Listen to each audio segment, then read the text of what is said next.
So if I've heard any criticism of heat pumps at all, it's that their efficiency, or rather their like efficacy, kind of drops in more extreme weather.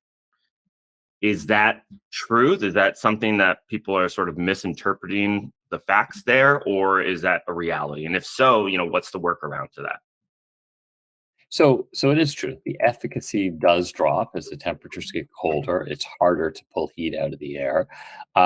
Most heat pumps, though, like today's heat pumps, cold weather heat pumps, will draw heat out of the air at like high volume down to freezing temperatures. And so heat pumps like are throughout Maine, which has actually had the most success of any state in terms of the percentage of homes that are now heated with heat pumps.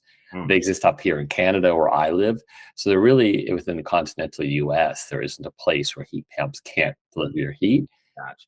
And the nuance comes with like how much capacity you need to have and some trade-offs as you get in colder and colder climates, and you're getting less out of your heat pumps. Like, how do you size that thing, and where does the paybacks work, and questions like hybrid systems. But they work in every state in the nation. Some people are out there saying like heat pumps work great. They work great regardless of where you are, which is true. And then some people are out there saying, well, heat pumps don't work below 30 degrees, which is also true. It just depends on the heat pump, right?